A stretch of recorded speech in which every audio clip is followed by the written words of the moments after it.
Ang mga ilan sa mga bagay na masasabi ko tungkol sa mga kamukha kong driver. Ang kanilang mahalagang kontribusyon. Puno ng sipag at tiyaga.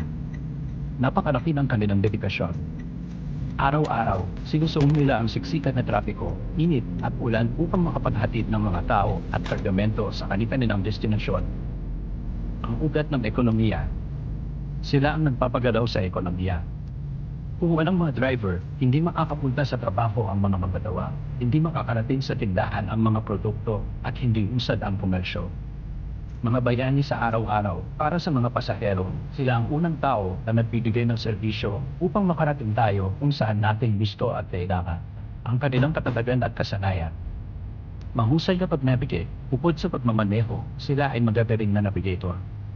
Kilala nila ang mga ruta, shortcut at ang daloy ng trapiko. Mabilis magdesisyon. Kailangan nilang maging mabilis mag-isip, quick decision maker, para maiwasan ang mga aksidente at makarating sa oras. Pagiging respetado, ideal. Karapat-dapat silang respetuhin dahil sa hirap at sakripisyo ng kanilang profesyon. Ang pagiging driver ay isang mabigat na trabaho dahil sa matagal na oras, stress sa kalsada, at patuloy na pangangailangan na kumita para sa araw-araw na gastusin.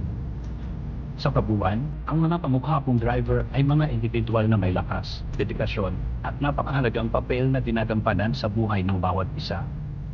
Sila ay bahagi ng isang komunidad na nagtutulungan para gumalaw ang ating bansa. Anong uri ng driver ka ba? Grab taxi, boss. Baka gusto mong magbahagi ng isang kwento o karanasan mo sa kalsada.